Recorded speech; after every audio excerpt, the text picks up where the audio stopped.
nga nandito ka na bakla. Akala ko joke lang ako ng kapatid ko nung sabihin niyang umuwi ka na daw. Bakit hindi ka nagsabi na uuwi ka pala? Sumisingot na sabi niya. Gusto kasi kitang sorpresahin. Sobra kitang na-miss bakla. Akala ko 2 taon pa bago ka umuwi. Ako din, miss na kita. Di pala ganoon kakinis ang mukha mo sa personal. Natatawang sabi ko habang nagpupunas ng luha. Kaga ka, yun ba talaga napansin mo? Oh, maiwan na namin kayong dalawa. Kami uuwi na para makapagluto na. Paalam ni Aling Susan. Sige po, salamat po sa pagdalaw niyo. Sabi ko, wala yun iha. Nay, dito muna ako ha. Paalam ni Carlo kay Aling Nita. O sige anak, alam kong na-miss niyo ang isa't isa. Umalis na sila Aling Susan at kami na lang ni Carlo ang naiwan. Tuwang-tuwang nagyakpan ulit kaming dalawa. Pumunta kami sa gilid ng bahay kung saan may pahingahan at doon kami nag-usap. Grabe bakla ha, mas maganda ka sa personal. Ani Carlo na hinaplos-saplos pa ang buhok ko. Ikaw din, mas maganda ka sa personal. Hindi nga lang kakinisan ang mukha mo. Pabirong sinabunutan niya ako na ikinatawa ko na lang. Namiss ko yung ganitong asara namin. Kamusta ka na, Bax? Mabuti naman at isipan mo magbakasyon dito. Sabi ni Carlo. Kumagat labi ako. Hindi ako nagbabakasyon, Carlo. Umuwi na talaga ako. Dito na ako sa atin. Talaga? Ibig sabihin hindi ka na babalik sa Maynila? Tumango ako. Oo. Wow, gusto ko yan. Ibig sabihin dito ka na rin mag-aaral? Hindi muna ako mag-aaral sa susunod na pasukan. Magtatrabaho muna ako. Kumunot ang noo ni Carlo. Ha? Bakit? Hindi ba pinag-aaral ka ng tita mo? Anyari? Bumuntong hininga ako at matiim na tumingin kay Carlo. Ikinuwento ko sa kanya ang lahat. Demonyo naman pala ang tsuhin mo eh. Ko, nagigigil ako dyan sa tsuhin mo, Bax. Dapat hindi nyo muna pinauwi yun para makrompal ko eh. Ang baboy. Galit na sabi ni Carlo. Yan mo na, di naman siya nagtagumpay. Saka nabugbog naman siya ni Kuya Joel. Buti nga. Saka mainam na rin yun, umuwi ka dito. Mas ligtas ka dito. Saka ako naghahanap ka naman ng mapapasukan, doon ka na lang sa pinagtatrabahuhan ko. Tama-tama, naghahanap kami ng bagong cashier. Oo nga, nasabi na sa akin yun ng nanay mo kanina. Pasok mo naman ako, Bax. Gusto ko kasi agad na makapagtrabaho na para makapag-ipon. No problem, Bax. Basta, i-ready mo na ang resume mo. Sasabihin ko sa supervisor ko na may ipapasok ako. Don't worry, Bax.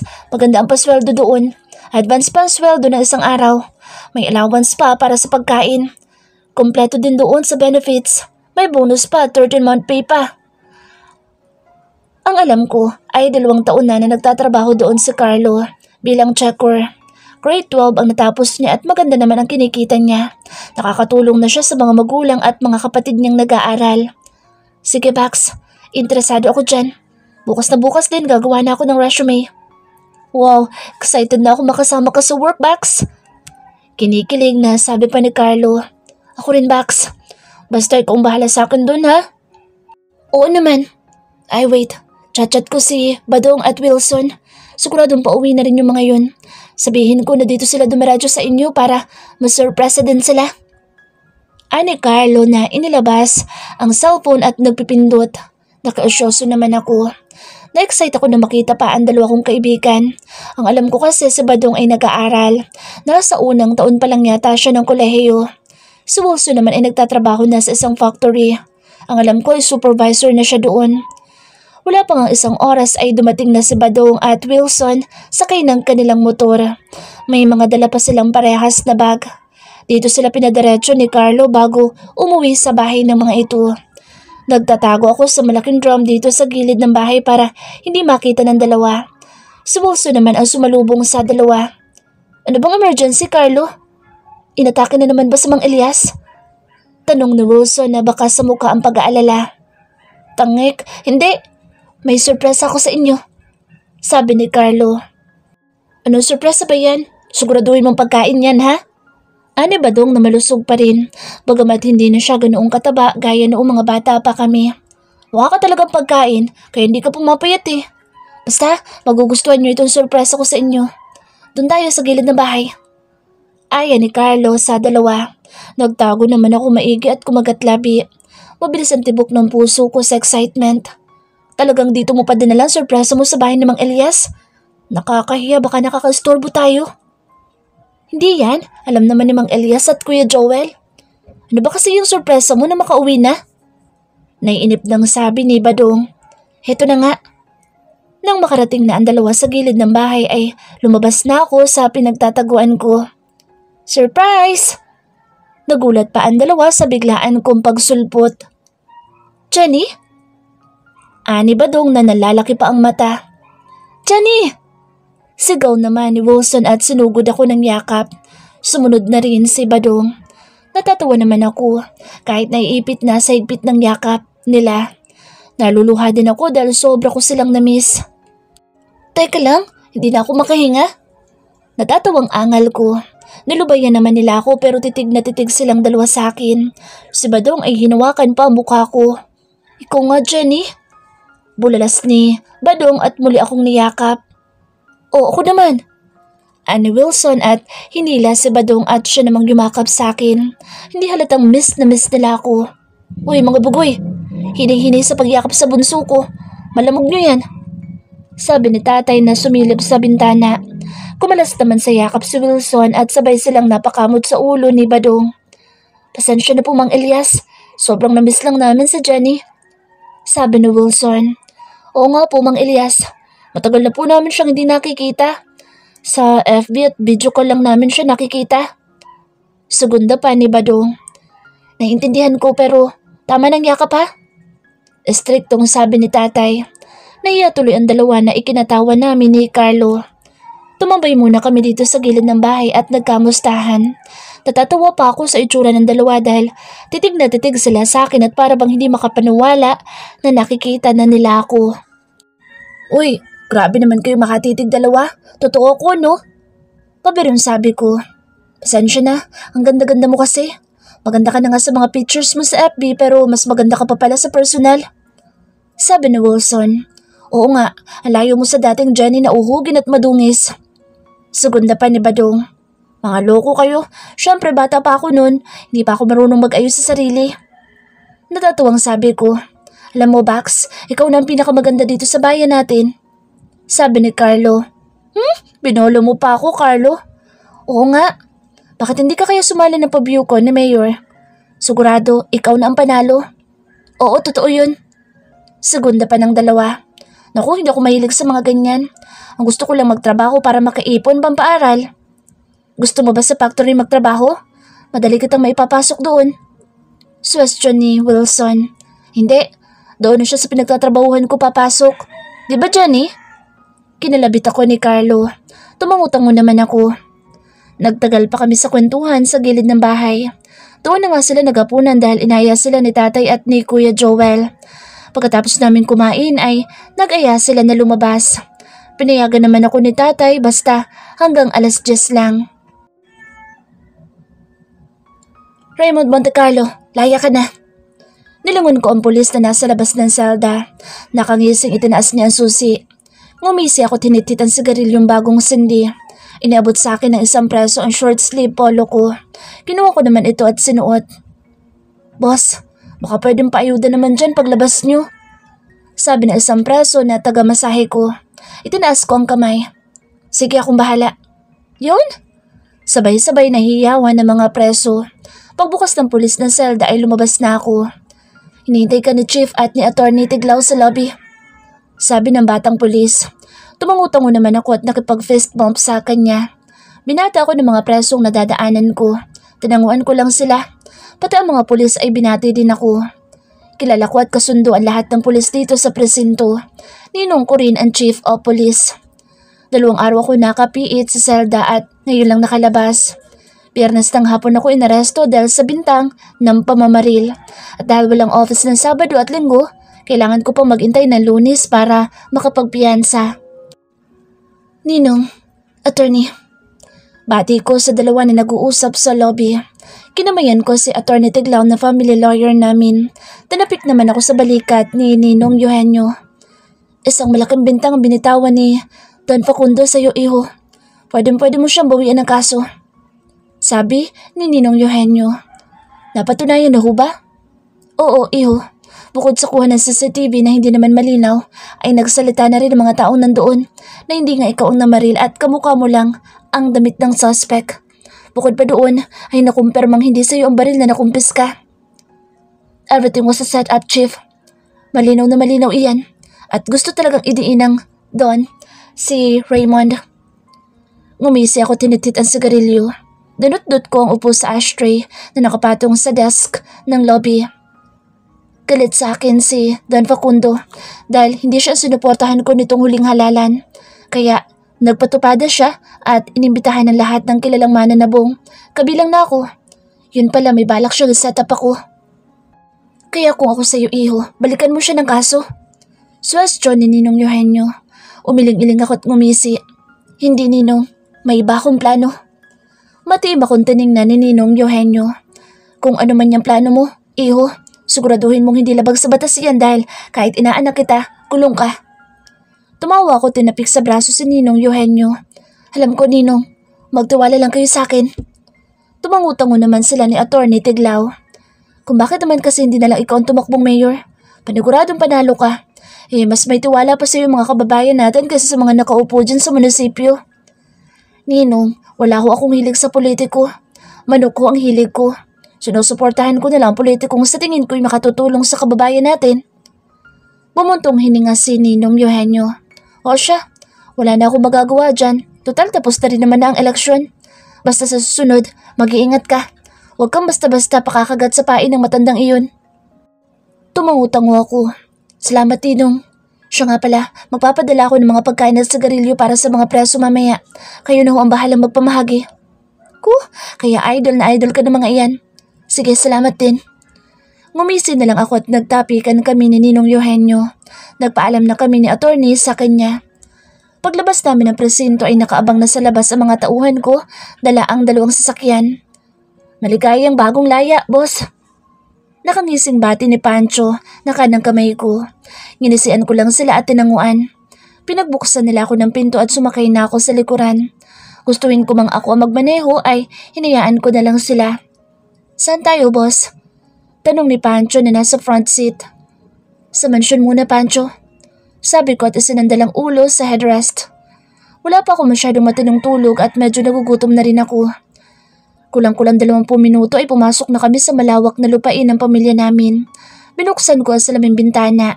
Sumaboy sa mukha ko ang preskong hangin at dinig ko ang tilaok ng mga manok. Ngumisi ako. Mas gusto ko talaga dito sa San Isidro kasi sa Manila. Nadaanan namin ang ilan naming tauhan na nagpapatuka ng mga manok. Binati nila ako at mababakas sa mga mukha nila ang tuwa na makita ako. Nginisian ko lang sila at tinanguan. Malawak ang lupain ng pamilya namin. Halos kalahati ng bayan ng San Isidro ang sakop ng lupain namin at malaking parte din ito ang farm ng manok. Meron din kaming farm ng saging na ina-export pa.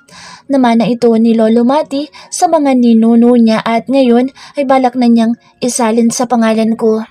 Dapat ay sa papa ko pero wala siyang interes sa lupa namin at mas gusto niya sa Manila kasama ang pangalawa niyang pamilya. Bibihira na nga lang siyang umuwi dito. Raymond, iho. Diyos ko, salamat naman at nakalabas ka na.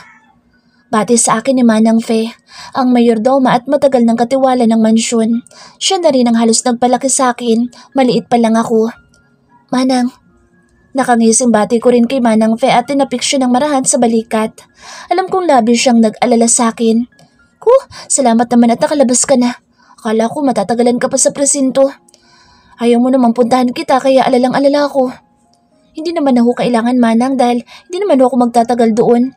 Kita nyo na, nakalabas na ako. Natatawa pang sabi ko at inakbayan pa si Manang Fe. Ikaw naman kasi, hindi nakinig sa lolo mo. Ayan tuloy napahama ka pa. Hindi ka dapat tumutuntong sa balwarta ng mga kalaban. Kumamot ako sa ulo. Alam kong sermon na nga abutin ko nito kay Lolo Mati. Nasaan mo pala si Lolo? Nasa greenhouse. Tinatanggalan ng mga tuyong dahon ng mga orchids. Tumangutango ako. Sige Manang, pupuntahan ko muna si Lolo. Teka, hindi ka ba kakain muna? Pinagluto kita ng paborito mo. Kakain ho.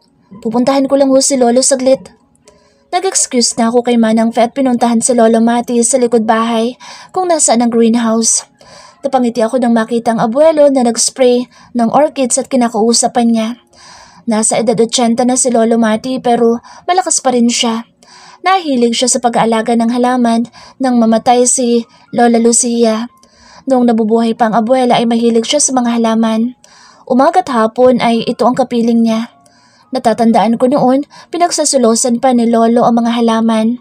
Mas mahal daw ni Lola Lucia ang mga halaman nito kaysa sa kanya. Pero nang mamatay naman si Lola Lucia, ay siya naman ang pumalit sa pagkahilig sa halaman, lalo na sa mga orchids. Pero alam ko namang ginagawa niya ito para kay Lola. Kapag nandito daw kasi siya sa greenhouse, ay parang kasama na niya si Lola Lucia. O ikaw, bakit parang antagal mo naman yata mamulaklak? Tuwing umaga naman kita in-sprayan na. Kausap ni Lolo Mati sa isang orchid na siyang tanging walang bulaklak. Ngumisi ako at lumapit na kay Lolo Mati bago pa sumagot ang halaman. Lo, tawag ko sa kanya. Lumingon siya sa akin. Oh, nandito ka na pala Raymond. Akala ko mamaya ka pa makakalabas. Nagmano ako kay Lolo Mati. Mabilis yung naayos ni attorney ang lahat. Sabi ko, umiling-iling si Lolo Mati. Kung nakinig ka lang sana sa akin, hindi ka sana naisahan ng Facundo na iyon. Nakaguhit sa kanyang muka ang disappointment dahil sa nangyari sa akin. Pasensya na, Lo. Akala ko kasi, sincero siya sa pag-imbita sa akin sa tupada. Gusto ko lang naman nung makasama. Kahit naman ako disappointed sa sarili ko dahil naisahan ako. Malamang pinagtatawanan na ako ni Don Facundo ngayon, pero hindi naman ako papayag na ganun-ganun lang yun. Balikan mo ng kaso, ang Facundong iyon. Hindi na kailangan, Lo. Nagsalubong ang kilay ni Lolo Mati. Anong hindi na kailangan? Abay, hindi naman ako papayag na gano'n na lang yun. Pangalan natin ang inilagay niya sa kahihiyan. At kakaya-kayanin niya lang tayo? Mataas na ang boss na sabi ni Lolo Mati. Alam ko, Lo. Hindi rin naman ako papayag na gano'n na lang iyon. Pero mas may maganda pang paraan para makaganti kay Don Facundo. Kaysa balikan lang natin siya ng kaso na alam naman natin na malulusutan lang din naman niya. Nakangising sabi ko. Tumaas ang kilay ni Lolo Mati at ngumisi na rin. Tinapik niya ako sa balikat. Matalino ka talaga, iho. Ikaw ang bahala. Basta hindi ka mapapahamak dyan. Ngumisi ako at tumango. Malakang tiwala sa akin ng abuelo ko at hindi ko siya bibiguin. Anyway, tumawag pala ang papa mo. Nalaman niya nangyari sa'yo. Tsak, nauuwi yun anumang araw. Nagkibit balikat na lamang ako sa sinabi ni Lolo Mati. Alam kong sermon lang ang pasalubong sa akin ni Papa. Sanay na ako doon. Kung ano man ang sabihin ng Papa mo, hayaan mo na lang. Ipasok mo sa kanang tenga at ilabas sa kaliwa para hindi na lang kayo mag-away. Yes, Lo. Lumaki akong ulila na sa ina. Namatay si Mama, elementary pa lang ako. Si Lolo Mati at Lola Lucia na ang tumayong magulang ko. Ang papa ko naman ay laging busy noon sa Manila dahil sa negosyo niya. Bihira na siya magkaroon ng oras sa akin noon. Hanggang sa nagkaroon na din siya ng pangalawang pamilya at lalo na siyang nawala ng oras sa akin. Kaya lumaki akong hindi malapit kay Papa. Madalas pa kami magtalo dahil lagi niyang pinakikialaman ang mga desisyon ko sa buhay. Nag-excuse na ako kay Lolo at bumalik sa loob ng bahay. Nakaramdam na ako ng gutom. Kakain lang ako at maliligo pagkatapos ay pupunta na ako sa opisina ko. Tay, alis na po kami ni Carlo. Paalam ko kay tatay na nasa kwarto niya at nagagayak na rin para pumunta ng palaisdaan. Lumabas si tatay sa kwarto. May baon ka ba? Tanong ni tatay na binuksan ang hawak na lumang wallet. Tay, may pera po ako. Sabi ko. Tumingin sa akin si tatay at kumunot ang noo. Saan galing ang pera mo? Ipon ko, tay, sa Manila. Ngumiti sa tatay. Ganun ba? Pero syempre bibigyan pa rin kita kahit pamasahe. O heto. Inabutan niya ako ng 200. Tay, wag na nga po. Itabi niyo na lang yan. Natatawang tinanggihan ko ang perang inaabot niya. Hindi, kunin mo na yan, pamasahe mo. Magtatampo ako kapag tinanggihan mo. Matigas na sabi ni tatay. Kunin mo na, bunso. Namiss lang kasi ni tatay na may batang uhugi na nangihingi sa kanya ng pera. Natatawang sabi ni Kuya Joel na kalalabas lang ng kusina. Nakagayak na din siya. Kasama din kasi siya ni tatay sa palaisdaan. Ngumuso ako. May pera naman po kasi ako. Eh ano naman kung may pera ka? Bibigyan pa rin kita. Giit ni tatay. Kunin mo na bunso. Malilate na kayo ni Carlo. Wala na ako nagawa kundi kunin na ang perang inaabot ni tatay at ngumiti. Salamat po, tay. Good luck sa pag-apply mo ng trabaho. Pero sigurado naman ako na matatanggap ka agad. Sabi ni tatay. Sana nga po, tay, para makapag-umpisa na ako. Sige po, una na kami ni Carlo sa inyo ni kuya. O sige, mag-iingat kayo, Carlo. Ikaw nang bahala dito sa prinsesa ko. Bili ni tatay kay Carlo na nasa pintuan at naghihintay. Yes naman po, Mang Elias. Malambot ang boses na sabi ni Carlo. Lumabas na kami ng bakuran namin at naglakad papuntang kanto kung saan may paradahan ng tricycle. Doon kami sasakay papunta sa pinagtatrabahuhan niya. Inayos ko noong isang araw ang resume ko. Mabuti na lang dala ko ang lahat ng importante mga papel ko. Habang naglalakad kami ay walang humpay ang kwentuhan namin ni Carlo. Gaya pa din siya ng dati, nuknukan ng daldal. May mga nakakasalubong kami na kilala namin ang binabati kami. 1 linggo na mula nang dumating ako dito sa San Isidro, galing Manila. Ipinasyal ako ni Carlo, Badong at Wilson noong isang araw. Pinuntahan namin ang madalas namin puntahan noong mga bata pa kami. Para nga kami bumalik sa pagkabata namin. Halos hindi na nga ako nakilala ng iba pa mga bata na kalaro namin noon. Ang iba ay may mga pamilya na. Marami na nga nagbago dito sa lugar namin. Ang dating lupang daan na kapag umuulan ay maputik, ngayon ay sementado na. Ang nilalaruan namin mga tambak na lupa noon ngayon ay patag na at isa ng basketball court. Pero ang hindi lang nawala ay ang bayabasan na pinagkukuhanan namin noon. Bagamat may bakod na ang lupang pinagtataniman noon dahil private property na. Ang malaking bahay na ginagawa noon nila Kuya Joel ngayon ay may nakatira ng mayaman na pamilya. Ang mga bahay noon na puro kahoy ngayon mga sementado na at may second floor pa. Marami na rin mga establishmento dito na mga hospital, mga bangko, fast food chains, restaurants, tindahan ng mga motor, tindahan ng mga feeds, mga factory at kung ano-ano pa. May mga nightclub na nga rin kung saan nagtatrabaho si Mimi. Marami nang mapapasukan dito pero sabi ni Carlo, mas maganda daw sa pinapasukan niya kaya nandoon pa rin siya hanggang ngayon. Pagdating namin, sa paradahan ng tricycle ay sumakay na kami papunta sa pinagtatrabahuhan ni Carlo. Ang sabi ni Carlo, magsasampung taon na daw iyong pinapasukan niyang manufacturer ng mga pagkain ng mga manok. Malaking pagawaan daw iyon at sikat. Ina-export pa daw iyon sa iba't ibang lugar sa bansa. Makalipas lang ang 5 minuto ay nakarating na kami sa malaking tindahan ng pagkain ng mga manok. Umaga pa lang marami ng mga customer. Mga nakasasakyan pa nga ang iba. Abala na ang mga tauhan sa tindahan sa pag-a-assist sa mga customer. Halata sa mga galaw nila na alam nila ang kanilang mga ginagawa. Magkahawak kamay na lumapit kami ni Carlo sa tindahan. Carlo, sino yung kasama mo? Ay, kaganda. Sabi ng isang lalaki na nagsasalok ng pagkain ng manok sa sako. Titig na titig siya sa akin. Pati tuloy ang ibang mga tauhan at customer ay tumingin din sa akin. Nailang naman ako. Friendship ko to. Siya ang bago mag-a-apply na cashier. Sabi ni Carlo. Namilog ang mata ng lalaki. Talaga? Dito siya magtatrabaho? Pwede nga. Oo nga. Parang hindi naman bagay dito. Mas bagay sa kanya mag-artista. Ang ganda mo, miss. Ngiting-ngiti na sabi ng lalaki at kinindatan pa ako. Panguwing ngumiti na lang ako. Nambola ka pa atong. Di ka papatulan ng friendship ko, no? Bira, ni Carlo. Salos ka naman. Pangasar pa na lalaki na tinawag na atong ni Carlo. Manahimik ka. Bentahan mo na lang yung customer. Sikmat ni Carlo. Tatawa-tawa naman si atong. Binati naman ako ng iba pa mga tauhan na nandoon pati ng 2 cashier na babae na mukhang mabait. Maliban lang doon sa 2 na tinaasan ako ng kilay at tiningnan mula ulo hanggang paa. Nagkibit-balikat na lang ako. Pare-parehas ng kulay ng uniform mga cashier. Pulang polo shirt na may lining na puti sa bandang dibdib. Pero ibang kulay naman sa mga tauhan. Si Carlo ay iba din ang kulay ng uniform. Yun daw ang kulay ng uniform ng mga checker. May hinahanap siyang tao pero wala sa tindahan kaya lumabas na kami ng tindahan ni Carlo at pumasok sa bukas na malaking gate kung saan may mga lumalabas na malalaking truck na may karga ng mga sako-sakong feeds ng manok. Namangha ako sa lawak nang nakikita ko sa loob. Nadidinig ko ang tunog ng mga makina na nanggagaling sa malaking tila warehouse. Ang sabi ni Carlo ay doon daw pinoproseso ang mga feeds ng manok. Tapos sa kabilang gusali naman daw ang repacking area at ang katabi naman ay malaking warehouse kung saan siya palagi at chinecheck ang mga ide-dispatch ng mga feeds na nakasako na.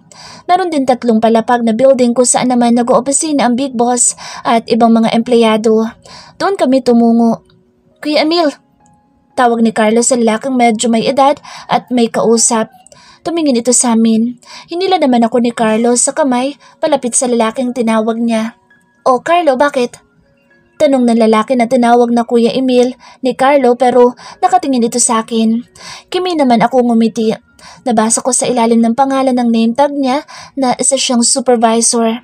Kuya Emil, kasama ko na yung kaibigan ko na ipapasok ko na cashier. Sabi ni Carlo at tinuro ako. Siya ba yun? Sabi ni Kuya Emil na tiningnan ako mula ulo hanggang paa. Tumayo naman ako ng tuwid. Maayos naman ang itsura ko. Puting polo shirt ang suot ko na nakatuck-in sa blue jeans ko.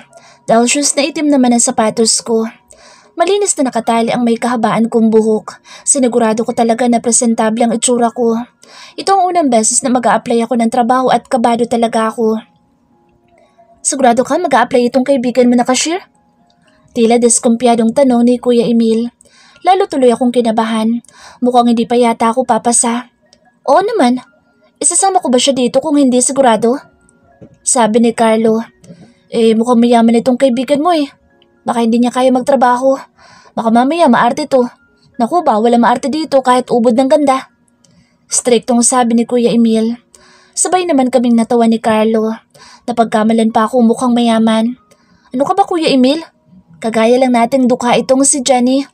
Mukha lang mayaman yan pero kumakain din ng tuyot, bagoong yan. Tumangutango ako sa sinabi ni Carlo. Opo sir, saka hindi po ako maarte. Mabuti naman kung ganoon. Ako nga pala si Emil, ang supervisor dito. Pagpapakilala ni Kuya Emil. Jenny Aguilar po. Tumangutango si Kuya Emil. Sige, pumunta ka na ng HR. Sabihin mo ikaw ang bagong aplikante. Nangangailangan kami ngayon ng bagong kahera pero hindi ako sigurado kung matatanggap ka. Masyado ka kasi maganda. Matatanggap yung kaibigan ko. College level kaya yan, saka matalino. Saka maganda nga yun eh. Dadami pa ang customer sa tindahan kapag nakita siya. Pagbibida sa akin ni Carlo. O sige, samahan mo na siya sa HR. Pero huwag kang magtatagal dun ha. Malapit na ang in mo. Sabi ni Kuya Emil kay Carlo at bumaling sa akin. Ikaw naman, kapag nahar ka, bumalik ka sa akin. Nasa tindahan lang ako. Tumango ako. Opo. Nag-excuse na kami ni Carlo kay Kuya Emil at sinamahan na ako sa HR department. Kinakabahan ako, Bax. Sabi ko kay Carlo, huwag kang kabahan bakla. Daanin mo sila sa ganda. Sigurado tanggap ka. Ngumuso ako. Si Kuya Emil nga na supervisor nag-aalangan pa sa akin. Paano pa kaya yung mga taga-HR? Hindi naman si Kuya Emil ang magsasabi kung tanggap ka o hindi, kundi mga taga-HR. Oo nga naman. Pero basta, kinakabahan pa rin ako. Pero kailangan ko ang trabahong ito para makapag-ipon kaya dapat galingan ko. Humugot ako ng malalim na hininga at nirelax ang sarili. Walang mangyayari kung padadaigin ko ang kaba. Kailangan kong lakasan ang loob. Ganyan nga, Bax. Inhale, exhale ka lang. Huwag kang patatalo sa kaba. Sabi ni Carlo. Nang kumalma na ang tibok ng puso ko, yung ngumiti na ako at tinaas ang noo. Ano, carry na? Tanong ni Carlo. Carry na. Then, let's go. Magasik na tayo ng ganda sa HR department. Magkahawak kamay kami na pumunta sa HR department at pagdating doon ay iniwanan na niya ako dahil magta-time in pa siya. Kaya ni Kuya Emil at ng mga tauhan sa tindahan ay parang tuda din sa akin ng mga taga-HR. Ang dami nilang tanong kaya ginalingan ko ang pagsagot. Ipinapakita ko sa kanila na gusto kong magtrabaho dito sa kumpanya nila. Mukhang nakuha ko naman ang loob nila kaya hinire nila ako. Labis naman ang tuwa ko dahil may trabaho na ako. Marami mga requirements na hinihingi sa akin ng HR bago ako makapag-umpisa. Mabuti na lang at na-ready na ako dahil tinulungan ako ni Carlo. Medical na lang ang kulang ko at kapag napasa ko na iyon ay trainee na ako. Ngiti-ngiti ako na lumabas ng HR. Pumunta ako ng tindahan kung nasaan si Kuya Emil. Kuya Emil, tawag ko sa supervisor na inaayos ang mga sakong nakabukas na may mga lamang feeds ng manok. Oh, ang bilis mo ah. At mukhang nakapasa ka. Ang lawak ng ngiti mo eh. Hard ka na, miss? Tanong na isang boy. Ako muna magtatanong, Larry. Sinisingitan mo ko eh. Ako ang bisor dito. Masungit na sabi ni Kuya Emil pero mukha nagbibiro lang siya dahil nagtawanan pa ang ibang mga boy. Tumikim ako. Opo Kuya Emil. Nakapasa po ako. Hired na po ako. Masayang balita ako. E di maganda. O paano? May requirements ka na ba? O kukuha ka pa lang? Kompleto na po ako. Medical na lang po ang kulang. Madali lang yan. Mukha ka namang healthy. Siguradong walang problema sa medical mo. Umuwi ka na para makapagpa-medical ka na at kapag nakuha mo na ang resulta, balik ka dito agad para makapag-training ka na. Opo. Salamat po. Si Carlo po pala. Nandun sa warehouse. Puntahan mo na lang. Ginuso niya ang direksyon ng warehouse. Nag-excuse na ako tinung ang warehouse. Hindi naman ako nahirapang hanapin si Carlo dahil nakita ko agad siya sa bungad pa lang ng warehouse at nagbibilang ng mga patong-patong na sa ako. May hawak siyang clipboard na may papel at chinecheck niya yun. Excited na nilapitan ko siya para sabihin ang magandang balita. Carlo! Tawag ko kay Carlo pero natutup ko ang bibig nang mapatingin sa akin ang lahat ng nandoon. Napalakas kasi ang boses ko. Sorry po. Nakayuko lumapit ako kay Carlo. O Bax, anyari? Tanong ni Carlo na namimilog ang mata. Mukhang excited siya sa sasabihin ko. Tanggap na ako bakla. Impit na patiling sabi ko. Lalong namilog ang mga mata ni Carlo. Talaga tanggap ka na? Oo, medical na lang kailangan ko. Magta-training na ako. Yan naman, sabi ko naman sa'yo eh, patatanggap ka. Naghawak kamay kami at tumalon-talon sa tuwa. Parehas kaming kinikilig dahil magkasama kami sa trabaho. Excited na ako mag-umpisa sa trabaho. Excited na ako mag-ipon. Sino siya, Carlo? Tanong na isang lalaki na ibinaba ang buhat niya sa ako. Nakatingin na rin ang halos lahat ng nandoon at nagbulungan pa habang may pilyong ngiti sa labi. Inirapan ko lang ang mga lalaki. Alam kong nasa isip nila. Siya ang bagong cashier. Mag-start na siya soon. Hayag ni Carlo. Naghiyawan naman ang mga lalaki. Sa wakas, may nadagdag na namang maganda dito sa atin. Siguradong sisipagin akong pumasok. Ako rin, gaganahan akong pumasok. Maasim na ngumiti na lang ako. Huwag mo lang silang pansinin, Bax. Ganyan yung mga yan kapag may bagong empleyadong babae. Pero mababait naman yung mga yan. Tumango na lang ako. Mukhang busy siya sa ginagawa at nakaka-istorbo na ako kaya nagpaalam na ako. Gusto pa nga niya ako samahan sa labas pero tumanggi ako dahil oras na ng trabaho niya. Kaya ko naman sumakay mag-isa pero dadiretso na ako ng bayan para magpa-medical.